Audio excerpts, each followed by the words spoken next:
Indonesia Media.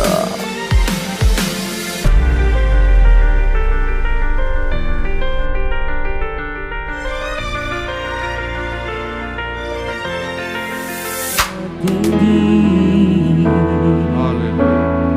Kami bersyukur Tuhan Yesus, untuk kasih-Mu berlimpah bagi kami. Engkau ada di tengah kami, Engkau yang bertakhta di atas pujian dan penyembahan kami. Tiba saatnya ya Tuhan, kami siap untuk duduk diam di bawah kaki-Mu, dengar firman-Mu. Urapi hamba-Mu, urapi setiap jemaat-Mu, teguhkan setiap firman dengan tanda kuasa dan mujizat.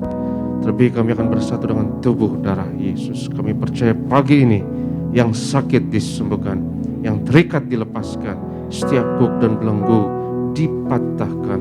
Berfirmanlah ya Tuhan, kami siap untuk mendengarkan. Dalam nama Yesus kami berdoa, haleluya. Yang percaya katakan amin, haleluya. Shalom saudaraku, sukacita bersama setiap saudara. Selamat datang di rumah Tuhan di Tiberias Gading Nias, dan juga dalam hadirat Tuhan setiap jemaat yang bergabung lewat live streaming. Berkat perkenanan Tuhan atas setiap kita. Hari ini saudaraku, saya mau berbicara mengenai rahasia dari keempat makhluk. Itu tema khotbah saya hari ini, keempat makhluk hidup atau keempat makhluk di kitab Wahyu. Di mana di kitab Yehezkiel disebutnya sebagai makhluk hidup, di kitab Wahyu hanya disebut sebagai makhluk. Tapi saya terlanjur memberikan judulnya itu versi Yehezkiel, yaitu keempat makhluk hidup. Dan saya mengajak kita untuk buka firman Tuhan di Wahyu pasalnya yang keempat. Wahyu pasalnya yang keempat, kita mau baca ayatnya yang ke-6 mengenai rahasia dari keempat makhluk. Kita mau lihat Wahyu 4 ayatnya yang ke-6. Ya. Dan di hadapan tahta itu ada lautan kaca bagaikan kristal di tengah-tengah tahta itu, dan di sekelilingnya ada 4 makhluk penuh dengan mata di sebelah muka dan di sebelah belakang. Oke, 4 makhluk ini. Dan saudaraku, kita lihat ayat yang ke-7. Lanjut ayat 7. Adapun makhluk yang pertama sama seperti singa. Yang pertama seperti apa? Singa. Jadi saudara hafalin itu ya. Makhluk pertama seperti singa. Lanjut. Dan makhluk yang kedua sama seperti anak lembu. Yang kedua apa? Anak lembu. Lanjut. Dan makhluk yang ketiga mempunyai muka seperti muka manusia. Yang ketiga apa? Manusia. Lanjut. Dan makhluk yang keempat sama seperti burung nasar yang sedang terbang. Yang sedang terbang. Burung nasar ini dalam versi bahasa Inggris Raja Wali, dan saya lebih suka membayangkannya sebagai eagle atau Raja Wali, karena kalau saudara cek dalam bahasa Inggris itu Raja Wali. Jadi terlanjur terpatri di imajinasi saya bahwa ini adalah Raja Wali. Jadi muka pertama, makhluk pertama mukanya seperti apa saudara? Singa. Yang kedua? Anak lembu. Yang ketiga? Manusia. Dan yang keempat? Burung nasar atau Raja Wali. Ya, saya lebih suka menyebutnya sebagai Raja Wali. Dan gampang untuk mengingatnya ini saudara. Ya, saudara ingat aja Matius, Markus, Lukas, Yohanes.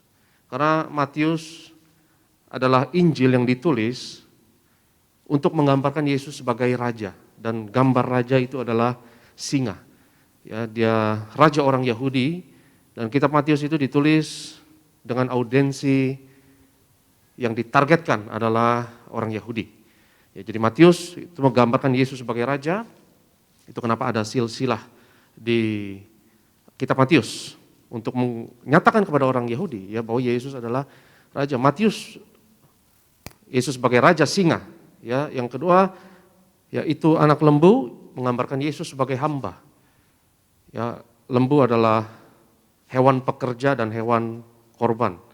Ya, dia untuk dibawa korban, ritual korban di Israel zaman kuno, sehingga Markus menggambarkan Yesus sebagai hamba.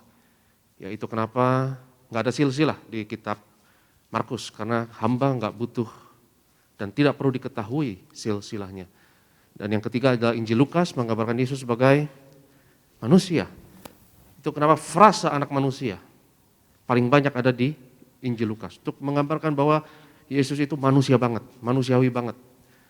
Dan ada silsilah di Injil Lukas. Ya karena manusia tentu punya asal usul, manusia punya silsilah. Ya dan yang keempat adalah Yesus sebagai anak Allah, yaitu burung Raja Wali. Yesus yang dari surga, keilahian Tuhan Yesus. Itu kenapa di kitab Yohanes, saudara, di Injil Yohanes tidak ada silsilah. Pada mulanya adalah firman.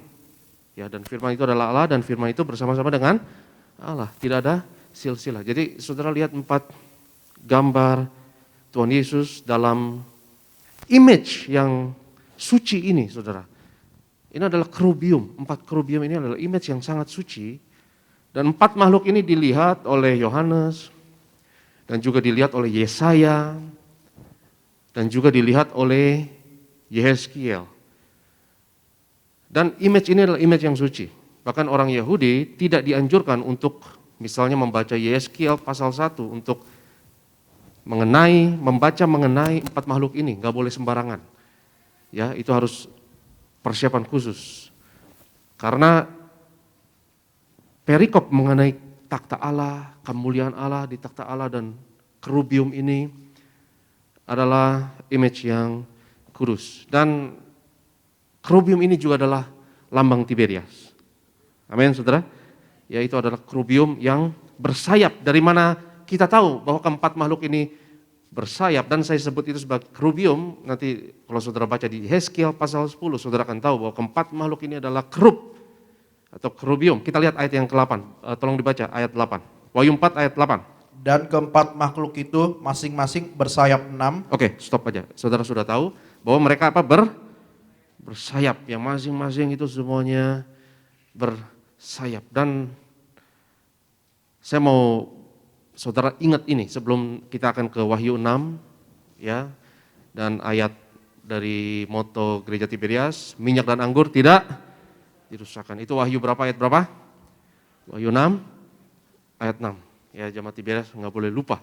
Itu Wahyu 6 ayat 6. Nanti kita akan ke Wahyu 6, tapi saudara harus ingat ini bahwa makhluk pertama mukanya apa? Singa. Makhluk kedua mukanya anak lembu. Makhluk ketiga manusia, dan yang keempat adalah Raja Wali, ya, atau burung nazar. Kita lihat sekarang Wahyu pasal yang ke-6. Wahyu pasal yang ke-6 ayatnya yang pertama, silakan. Silakan. Maka aku melihat anak domba itu membuka yang pertama dari ke-7 matra itu, dan aku mendengar yang pertama dari keempat makhluk itu Yang pertama dari keempat makhluk. Makhluk pertama wajahnya apa, saudara? Singa. Berarti ini wajahnya apa? Ini wajahnya singa yang lagi ngomong. Lanjut. berkata, dengar suara bagaikan bunyi guru, mari. Dan aku melihat sesungguhnya ada seekor kuda putih, dan orang yang menungganginya memegang sebuah panah, dan kepadanya dikaruniakan sebuah mahkota. Lalu ia maju sebagai pemenang untuk merebut kemenangan. Perhatikan, saudara. Ya, jadi makhluk pertama mukanya apa? Singa. Jadi makhluk yang mukanya singa melepas kuda warna apa? Kuda warna putih. Saudara ingat itu ya. Jadi makhluk yang mukanya apa? Singa. Makhluk pertama bermuka singa melepas kuda warna putih. Lanjut ayat 3. Dan ketika anak domba itu membuka matra yang kedua, aku mendengar makhluk yang kedua berkata, mari. Makhluk yang kedua mukanya apa, saudara? Anak lembu. Ya, saudara ingat ini. Ini binatang, singa adalah binatang rajani, ya, tapi raja, berbicara mengenai raja. Ya, dan lembu berbicara mengenai korban, ya, hewan pekerja dan hewan korban. Itu kenapa di kitab Markus paling banyak ada kata segera, saudara, ya. Segera Yesus pergi ke padang gurun untuk dicobai iblis, segera ya ia dibaptis, ia segera menyembuhkan banyak orang dan melayani. Kata segera itu paling banyak di kitab Markus, menggambarkan bahwa ia adalah hamba, seorang pekerja dan seorang yang berkorban. Karena binatang korban yang paling besar itu lembu. Lembu lebih besar dari domba, betul, saudara? Ya kalau lebih kecil lagi burung tekukur itu bisa dikorbankan, yang biasanya diberikan kepada orang yang kurang mampu misalnya. Ya dia akan berikan burung tekukur. Orang yang lumayan secara ekonomi ya akan menyerahkan domba atau kambing untuk dikorbankan. Tapi binatang korban yang paling besar itu adalah tentu adalah lembu. Jadi lembu ini adalah makhluk yang kedua, wajah anak lembu. Lanjut. Dan majulah seekor kuda lain, seekor kuda merah padam, dan orang yang menungganginya dikaruniakan kuasa untuk mengambil damai sejahtera dari atas bumi, sehingga mereka saling membunuh, dan kepadanya dikaruniakan sebilah pedang yang besar. Perhatikan saudara, perhatikan ya. Jadi makhluk yang kedua wajahnya tadi apa? Anak lembu melepaskan kuda warna apa? Merah. Saudara ingat ini ya, bahwa kuda merah dilepaskan oleh makhluk wajahnya apa? Anak lembu. Wajah makhluk yang kedua. Makhluk yang pertama wajahnya apa? Singa. Melepas kuda warna putih. Ya, lanjut. Dan ketika anak domba itu membuka matra yang ketiga, aku mendengar makhluk yang ketiga berkata, "Mari." Makhluk yang ketiga. Mukanya apa saudara? Manusia. Lanjut. Dan aku melihat sesungguhnya ada seekor kuda hitam, dan orang yang menungganginya memegang sebuah timbangan di tangannya. Saudara ingat ya, makhluk yang ketiga mukanya anak manusia melepas kuda warna hitam. Ya, lanjut. Dan aku mendengar seperti ada suara di tengah-tengah keempat makhluk itu berkata, "Secupak gandum sedinar dan 3 cupak jelai sedinar, tetapi janganlah rusakkan minyak dan anggur itu." Jangan rusakkan minyak dan anggur. Dan itu iman percaya kita di situasi akhir zaman ini. Setiap jemaat Tiberias boleh percaya yang ada minyak dan anggurnya tidak akan dirusakkan. Jadi kuda ekonomi, kuda hitam, kuda ekonomi, kuda resesi ekonomi. Di mana ada shock, gangguan pada suplai komoditas. Yaitu komoditas makanan, ya, secupak gandum sedinar, 3 cupak jelai sedinar. Itu artinya kelaparan. Tapi di tengah kelaparan, minyak anggur tidak akan dirusakkan.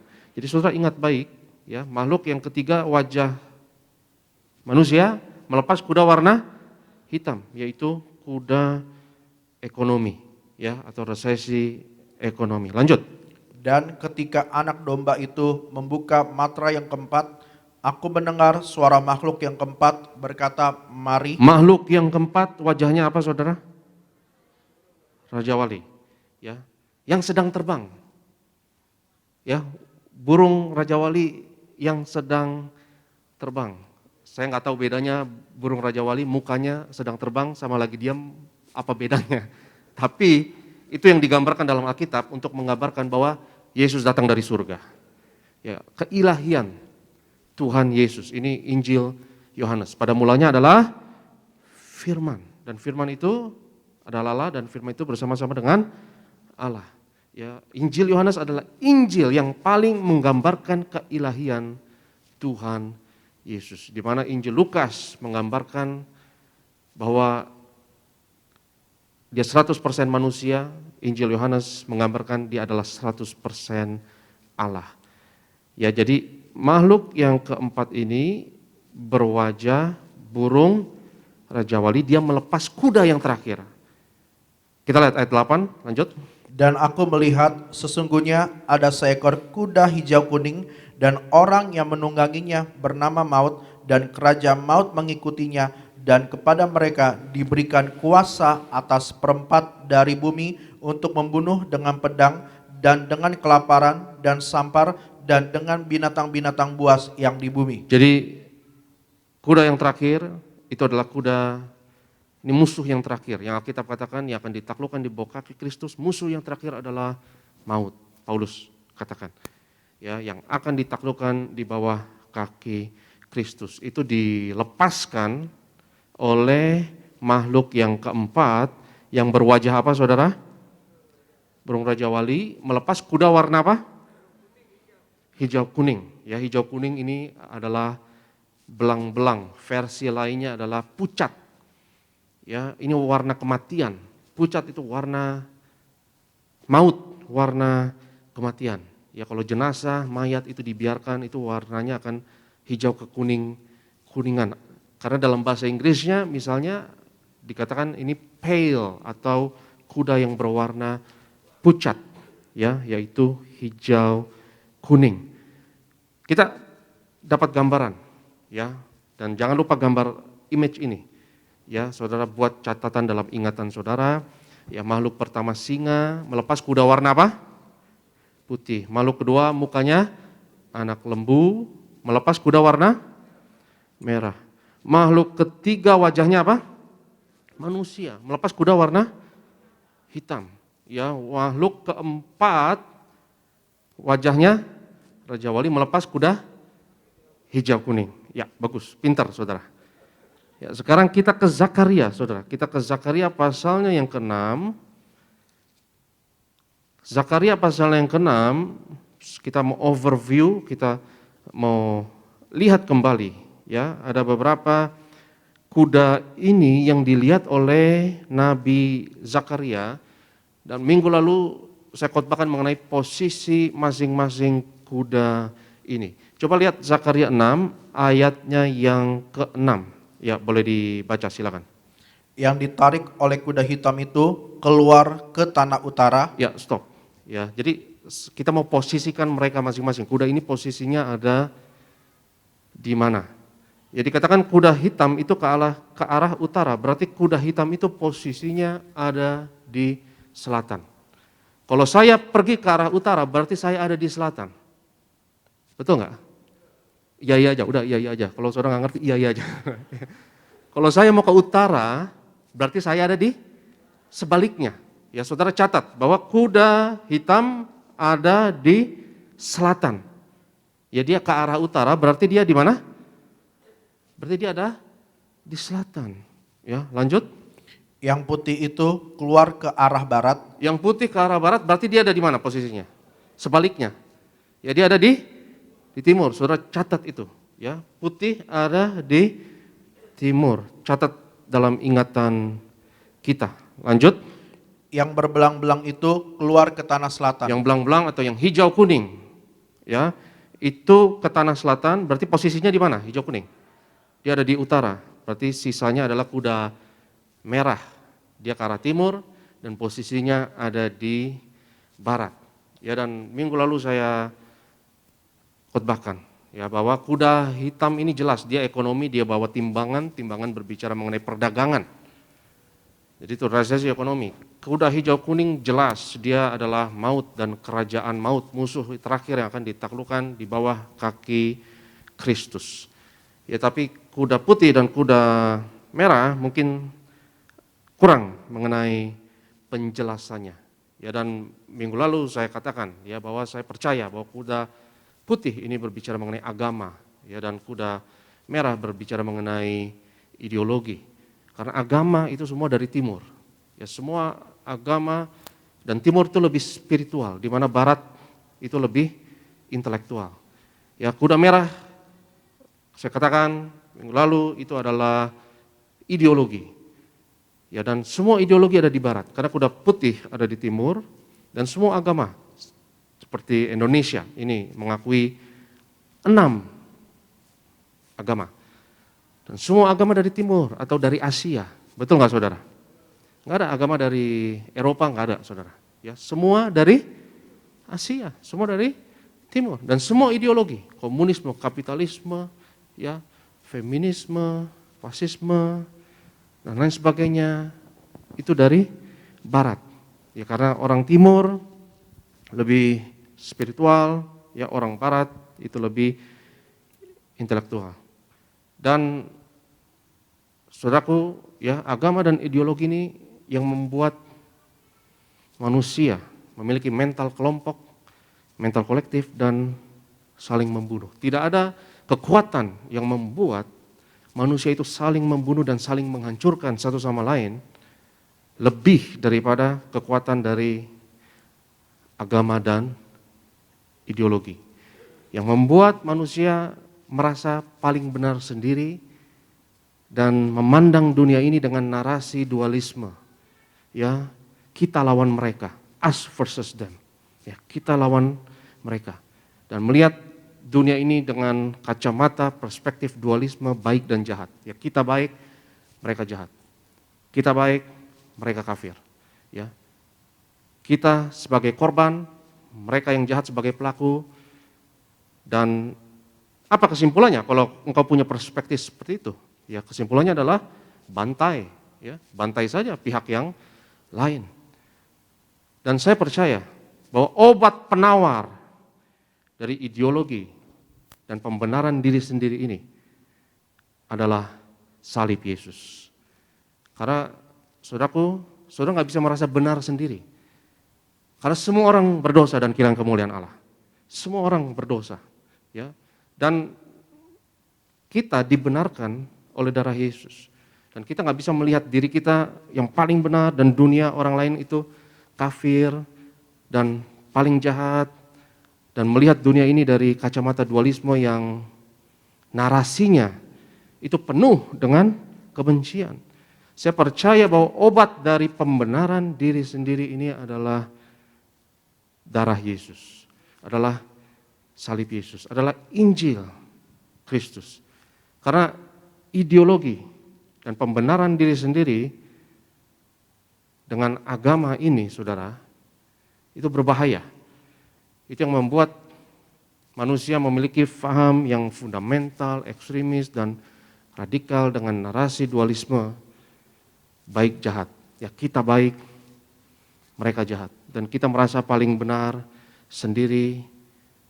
Dan kalau dunia memiliki narasi yang seperti itu, saudaraku, maka manusia antar kelompok akan saling membunuh. Ya, karena yang menyatukan kelompok manusia itu selalu dari sepanjang zaman, ya. Itu sukulah, agamalah, raslah atau ideologi.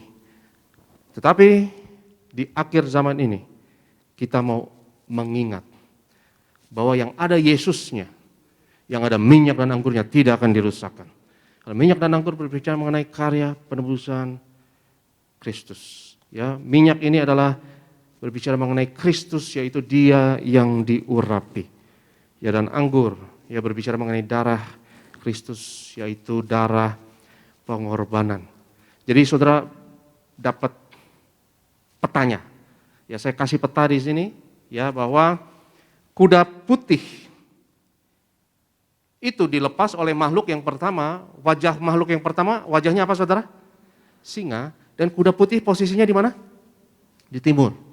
Ya, kuda putih timur. Dan kuda merah posisi di barat. Dilepas oleh makhluk yang kedua. Wajah makhluk yang kedua adalah anak lembu. Ya, posisi di barat. Ya, dan kuda yang ketiga, kuda hitam, posisi di selatan. Ya, dia di bawah. Posisi ada di selatan, dilepas oleh makhluk yang ketiga, wajahnya apa? Manusia. Ya, posisi ada di selatan. Dan yang terakhir posisi di atas, utara. Ya, kuda hijau kuning, maut dan kematian, dilepas oleh makhluk yang keempat, wajahnya apa? Raja Wali. Ya, jadi kita lihat timur, barat, utara, selatan. Ya, timur barat saya percaya berbicara mengenai posisi dunia. Ya, dunia bisa dibagi jadi timur dan barat. Ya, jadi agama itu dari timur, ideologi dari barat, utara dan selatan. Menurut saya itu tidak berbicara mengenai posisi di dunia, tapi berbicara mengenai dunia ini dan dunia yang lain. Ya, dunia alam ini dan alam yang lain. Ya, karena maut dan kematian itu alam yang lain. Betul saudara? Tapi di alam ini ya kita mengalami tantangan, kemiskinan, kemelaratan, ya, itu ekonomi, itu selatan berbicara mengenai alam ini. Ya, utara berbicara mengenai alam yang lain yang kita tidak ketahui, yang masih merupakan misteri bagi kita, yaitu maut dan kematian. Jadi saudara lihat gambaran ini Dan saudaraku yang terkasih, ada satu pasal yang indah di Perjanjian Lama, yaitu yang saya yakin kalau kita nggak mengerti hal ini, kita akan baca pasal itu dengan ngantuk karena sepertinya membosankan. Tapi karena saudara sudah mengerti, ya posisi kuda-kuda ini ada di mana, dan saudara sudah mengerti makhluk-makhluk mana yang melepas kuda ini, sehingga pasal ini tidak akan membosankan bagi saudara, karena pasal ini berbicara mengenai tata cara Israel berkemah. Dan bagaimana mereka berkemah, itu diatur oleh Tuhan melalui Musa. Dan saudara akan lihat bahwa 3 tokoh ini dalam Alkitab yang menulis 3 kitab yang berbeda, menjabarkan sesuatu yang sangat klop dan sangat cocok padahal mereka tidak janjian. Kita lihat Zakaria, ya tadi kita baca Wahyu. Wahyu ditulis oleh siapa? Siapa yang nulis kitab Wahyu? Yohanes. Dan kita mau lihat kitab Bilangan pasal 2 yang ditulis tentu oleh Musa. Dan Bilangan pasal 2 ini, saudaraku, berbicara mengenai bagaimana Israel berkemah. Dan bagaimana mereka berkemah itu diatur oleh Tuhan. Coba kita lihat Bilangan 2 ayat 1 dan 2. Silakan. Tuhan berfirman kepada Musa dan Harun, orang Israel harus berkemah masing-masing dekat panji-panjinya. Dekat apa? Panji-panjinya. Lanjut. Menurut lambang suku-sukunya. Menurut lambang suku-sukunya. Lanjut. Mereka harus berkemah di sekeliling kemah pertemuan, agak jauh daripadanya. Jadi Israel ada berapa suku, saudara? 12 suku. Dan bagaimana mereka berkemah itu diatur. Lanjut. Yang berkemah di sebelah timur. Sebelah timur, catat. Sebelah apa? Timur, dekat Panji-panjinya. panji-panjinya. Lanjut. Ialah Laskar Yehuda. Laskar apa, saudara? Yehuda. Dari Yehuda ditaruh di sebelah timur, dan saya yakin saudara tahulah ya. Kalau saya tanya sama saudara, panji-panji Yehuda kira-kira gambarnya apa?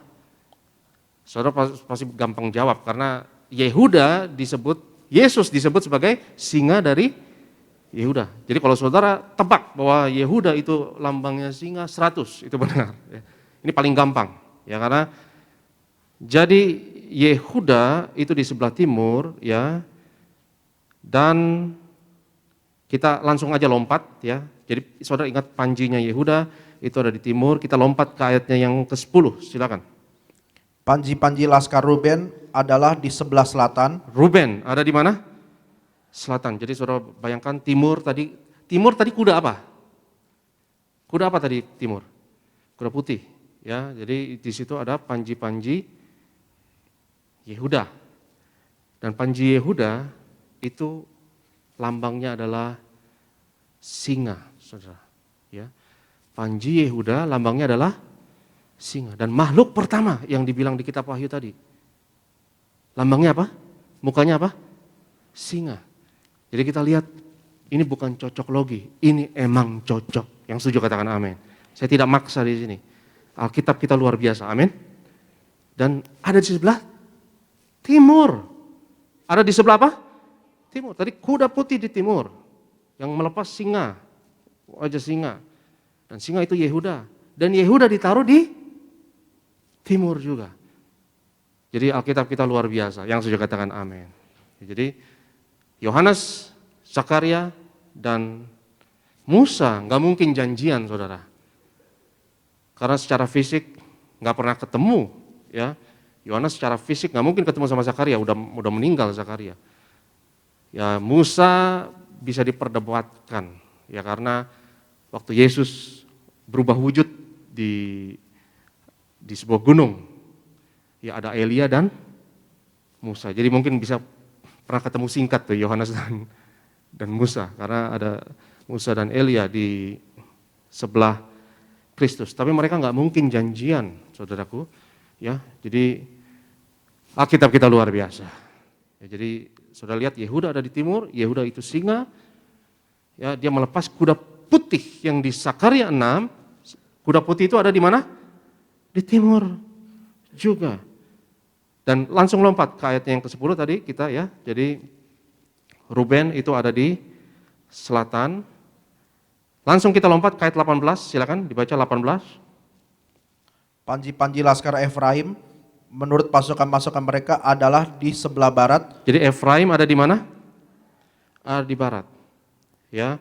Dan kita sudah ada 3 dan yang terakhir ayat 25 yang keempat. Panji-panji Laskar dan adalah di sebelah utara. Dan Laskar dan ada di utara menurut pasukan-pasukan mereka. Nah, saudara yang terkasih, apa aja lambang panji-panji ini kita nggak tahu karena Alkitab tidak beritahu kepada kita. Tapi puji Tuhan ada sumber dari kitab-kitab kuno yang adalah komentari ya mengenai bilangan pasal 2 ini. Boleh ditampilkan di slide saya berikutnya ya. Ini adalah Kiel and Delitzsch OT Commentary. OT itu Old Testament, perjanjian lama. Ya, OT itu perjanjian lama. Menurut Kiel and Delitzsch ini, bahwa menurut Talmud dan menurut legenda Yahudi, perhatikan bahwa lambang Yehuda adalah singa. Kita nggak heran mengenai ini karena ya itu saudara pasti punya insting ya karena Yesus adalah singa dari Yehuda. Ruben panji-panjinya adalah manusia. Saudara ingat itu. Ruben panji-panjinya adalah manusia. Efraim lambangnya, panjinya adalah lembu atau anak lembu, dan yang terakhir adalah Raja Wali. Ya, jadi kita lihat betapa Alkitab kita luar biasa dan semuanya cocok. Ya, Ruben itu ada di selatan, dilepas oleh makhluk yang ketiga, yang mukanya adalah manusia, yang melepas kuda hitam tersebut. Yang kuda hitam juga tepat ada di selatan. Ya Efraim misalnya ada di barat, dilepas oleh makhluk yang kedua, yang berwajah apa? Anak lembu, yang melepas kuda merah. Dan kuda merah ini menurut Zakaria 6 pas ada di barat. Alkitab kita luar biasa. Dan peta keseluruhannya saudara bisa lihat di yang terakhir, slide yang terakhir. Slide yang terakhir ini peta keseluruhannya ya, saudara bisa lihat ya bahwa Dan itu ada di utara dan panji-panjinya adalah makhluk yang keempat, yang terakhir yaitu Raja Wali yang melepas kuda hijau kuning dan seterusnya dan seterusnya. Dan umat Israel berkemah di tengah, saudaraku ya, mereka berkemah berada di tengah. Jadi 3 suku di utara, barat, timur, selatan itu masing-masing 3 suku, dan yang di tengah itu adalah suku Lewi. Dan mungkin saudara bingung dan bertanya berarti ada 13 suku. Betul, berarti ada 13 karena Yusuf dibagi 2. Ya, Yusuf dibagi 2, Efraim dan Manasye. Ya, jadi total 13 betul. Ya, jadi kalau jangan takut dengan angka 13. Angka 13 bukan angka jelek. Amin. Karena sebenarnya 13 suku Israel, betul. Ya, jadi banyak orang takut dengan 13 berarti karena Yusuf dibagi 2 dan Lewi itu ada di tengah untuk melayani kemah suci. Saudaraku, saya percaya bahwa panji-panji kita haruslah Yesus Kristus. Panji-panji kita bukan agama Kristen. Yang setuju katakan amin. Kita berkumpul di sini, ya. Karena kalau panji-panji manusia itu suku, agama dan ras, manusia akan saling membunuh selamanya. Kita akan saling membenci dan saling membunuh, ideologi lah, jenis kelamin lah, atau identitas kelompok apapun, itu jadi panji-panjimu. Itu berbahaya. Tapi panji-panji kita adalah Tuhan Yesus. Karena yang ada minyak dan anggurnya tidak dirusakkan. Yang percaya katakan amin, haleluya. Saya undang kita semua bangkit berdiri dalam hadirat Tuhan, kita sembah Tuhan sebelum kita terima tubuh darah Yesus. Di bawah kepak sayapnya kita berlindung di akhir zaman ini. Lingkupiku dengan sayapmu, naungiku dengan kuasa. Haleluya. Lingkupiku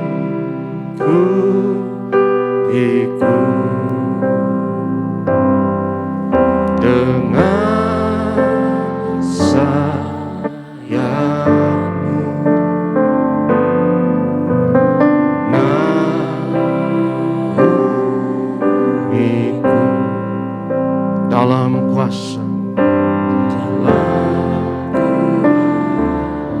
tanganmu dan katakan, di saat badai bergelora, ku akan terbang bersamamu. Kau Raja atas semesta, ku sekali lagi katakan, lingkupiku dengan sayapmu.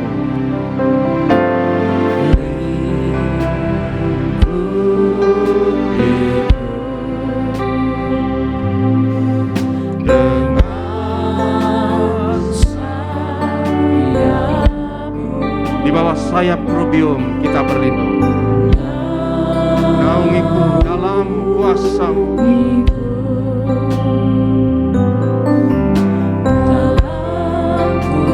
Angkat tanganmu, angkat hatimu dan katakan, di saat badai bergelora,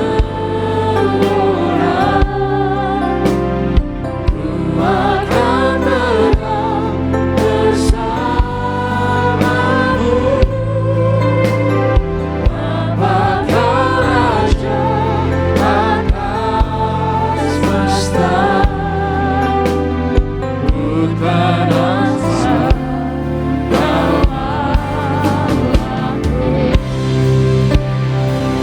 lagi lebih sungguh, angkat tanganmu, katakan, saat badai bergelora, ku akan terbang bersamamu. Bapa Kau Raja atas semesta,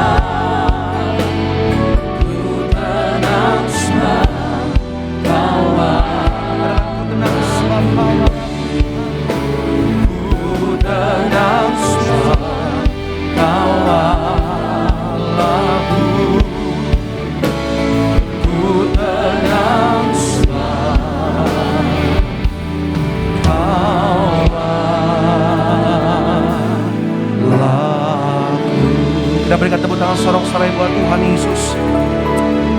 Ini yang kami percaya Tuhan, apapun yang kami hadapi kami tenang sebab kami punya Tuhan Yesus yang sungguh luar biasa bagi setiap kehidupan kami. Perlindungan-Mu sempurna bagi setiap kami, perbuatan-Mu ajaib bagi setiap kehidupan kami. Terima kasih firman Tuhan yang mengajar kami, yang menguatkan setiap kami. Doa kami Roh Kudus yang terus pimpin kami agar semakin hari kami semakin berbuah baik kerajaan sorga untuk kemuliaan nama Tuhan Yesus. Semoga berkat Tuhan terkasih Bapak Pendeta Dr. Aristo Pariaji bersama keluarga, bersama tim kemana melangkah Tuhan, kami berdoa Tuhan terus pakai luar biasa untuk kemuliaan nama Tuhan Yesus. Pada siang hari ini sebelum kami menerima yang terbaik tubuh dan Tuhan, kami akan berikan persembahan kami. Kami percaya Tuhan setiap umat Tuhan yang beribadah, baik yang hadir secara muka, bahkan setiap umat Tuhan yang online, yang live streaming, kami percaya Tuhan setiap kami diberkati Tuhan. Bahkan firman Tuhan yang menjamin di zaman akhir minyak anggur tidak dirusakkan, tetapi setiap kami boleh tinggal di dalam berkat, perlindungan, anugerah Tuhan yang sempurna. Di dalam nama Tuhan Yesus, umat Tuhan yang diberkati, yang siap beri persembahan, sama-sama kita katakan amin. Puji nama Tuhan. Terima kasih untuk persembahan diberikan. Tuhan Yesus pasti memberkati setiap kita. Mari sama-sama kita mau siap hati kita untuk terima yang terbaik tubuh dan darah Tuhan Yesus. Sama-sama kita mau ucap syukur buat kebaikan Tuhan Yesus. Yesus, Kau telah mati bagiku, bangkit bagi setiap kami. Yesus, Kau telah mati bagiku, hapus dosaku. Yesus, Kau telah bangkit dari mati, beri kemenangan. Mari sama-sama kita beri pada pagi hari ini. Kita mau sambut yang terbaik tubuh dan darah Tuhan Yesus Kristus tercurah bagi kami,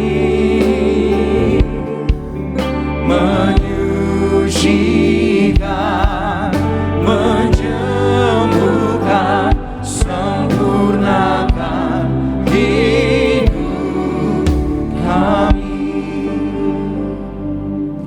Mari kita satu di dalam doa. Kami bersyukur Tuhan Yesus untuk karya keselamatan yang Kau kerjakan. Di atas kayu salib Kau berikan hidupmu, nyawamu, ganti kami. Kami menghormati penderitaan yang Kau lalui dengan menghampiri meja perjamuan-Mu yang kudus dengan roti dan anggur di tangan kami. Roti dan anggur adalah bukti setiap penyakit kami sudah disembuhkan. Semuanya sudah selesai di atas kayu salib. Dengan perjamuan kudus ini kami nyatakan karya penebusan Yesus 2000 tahun yang lalu berlaku atas kami, atas keluarga kami. Mari kita angkat tubuh Tuhan. Yesus adalah imam besar agung dari pengakuan iman kita. Sama-sama kita katakan dalam nama Yesus, inilah roti hidup yang turun dari surga. Inilah tubuh Tuhan Yesus Kristus yang tergantung di atas kayu salib. Yang pertama, yang memberi keselamatan, hidup kekal di kerajaan surga. Yang kedua, tubuh Yesus memberikan tubuh dan jiwaku disempurnakan agar aku dan keluargaku dibangkitkan pada akhir zaman. Yang ketiga, tubuh Yesus tertikam, tertombak di atas kayu salib. Kami tolak pisau, operasi pisau bedah tidak akan menjamah tubuhku. Kami tolak terkapar di rumah sakit. Kami tolak terkapar di meja operasi. Kami tolak celaka, mara bahaya, malapetaka. Kami tolak terkapar di ruang ICU. Aku percaya segala kutuk, segala penyakit, kelemahan sudah diangkat, sudah diselesaikan di atas kayu salib. Dalam nama Yesus, inilah tubuh Tuhan Yesus Kristus. Kita makan, inilah tubuh Yesus.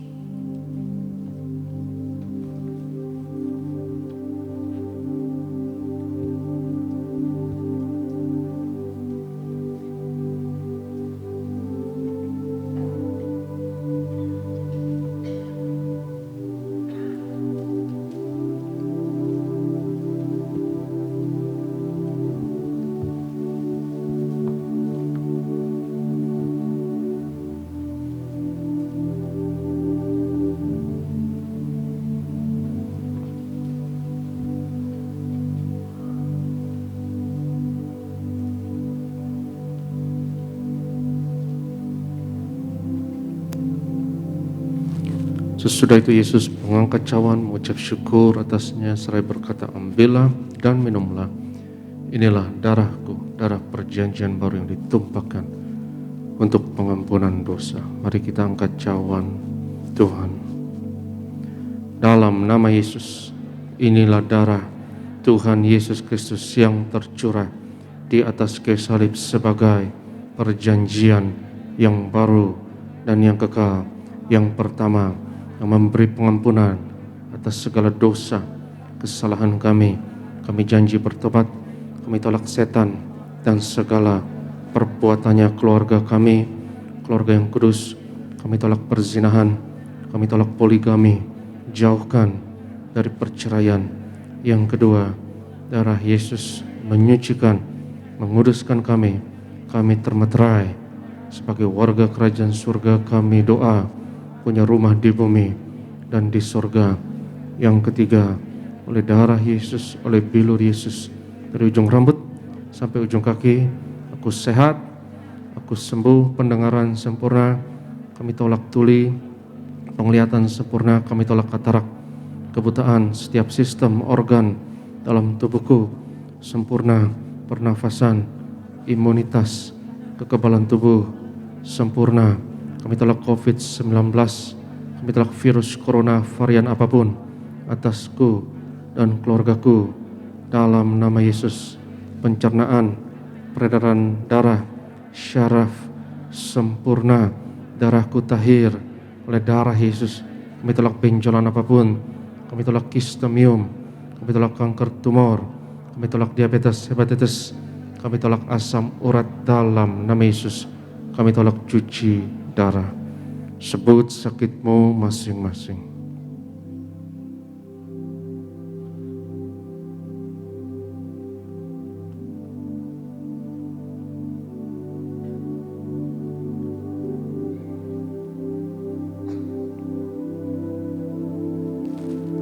Tuhan Yesus yang mengajarkan kepada gembala sidang gereja Tiberias bahwa perjamuan kudus ini lebih dari roti mana bangsa Israel 40 tahun di padang gurun, dengan roti mana makan tidur diberkati tidak kekurangan, kasut jubah tidak rusak selalu baru, dengan tubuh darah Yesus berkat kami lebih dari itu. Kami tolak kemiskinan, kami tolak roh kekurangan, kami tolak roh kegagalan, hutang-hutang pribadi lunas bulan ini, kami tolak kebangkrutan. Aku percaya segala kutuk, segala penyakit kemiskinan sudah diangkat, sudah diselesaikan di atas kayu salib dalam nama Yesus. Inilah darah Tuhan Yesus Kristus.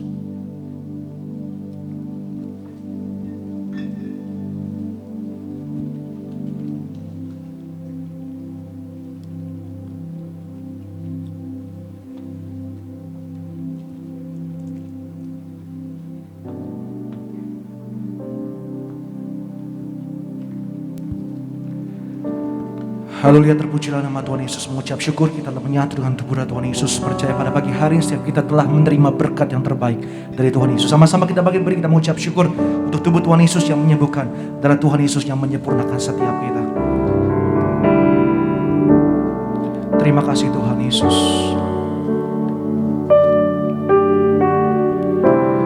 Tubuhmu Yesus menyembuhkanku, darahmu Yesus menyucikanku, ku jadi baru karena kasih-Mu.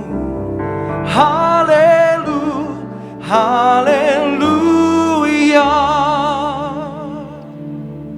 Firman Tuhan berkata, di mana 2-3 orang percaya sepakat, apa yang diikat di bumi diikat di sorga, apa yang dilepaskan di bumi dilepaskan di sorga. Kita percaya minyak dan anggur tidak akan dirusakkan. Mari kita percaya sepakat, sama-sama kita angkat minyak urapan ini dan sama-sama kita katakan dalam nama Bapa, Anak dan Roh Kudus, dalam nama Tuhan Yesus Kristus. Ialah minyak urapan yang kudus untuk memuliakan Allah dan manusia. Kami muliakan Yesus, Tuhan dan Allah kami yang ada di tengah kami, memberkati kami.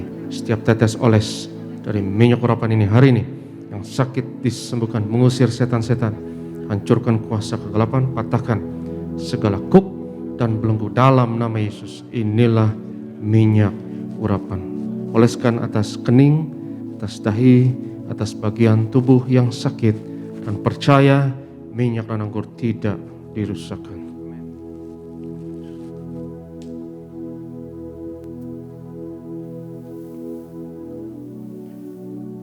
Berdoa ya Tuhan, untuk setiap pokok doa yang tertulis dalam kertas doa ini, kami bawa segala keinginan pergumulan anak-anak-Mu.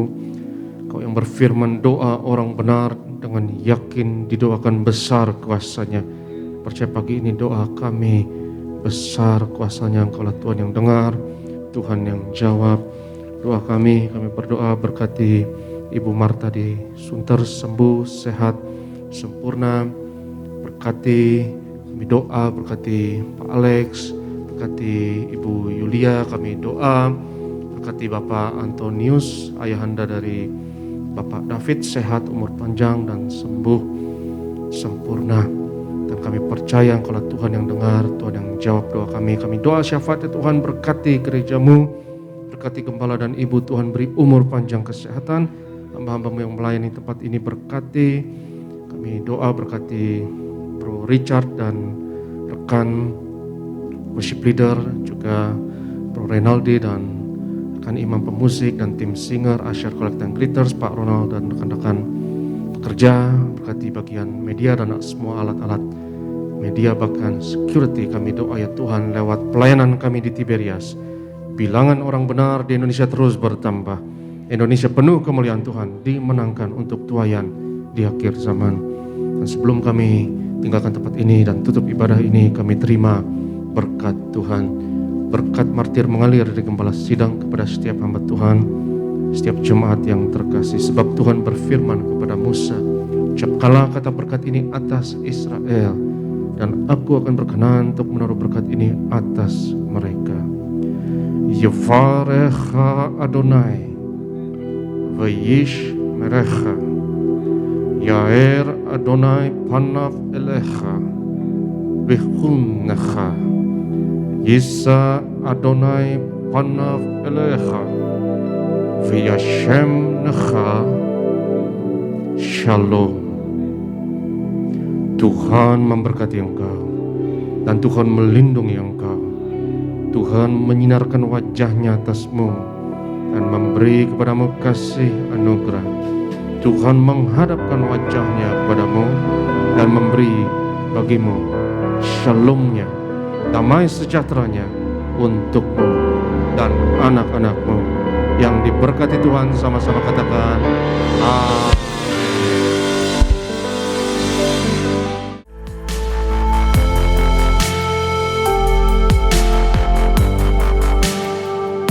Stay tuned at Tiberias Indonesia Media.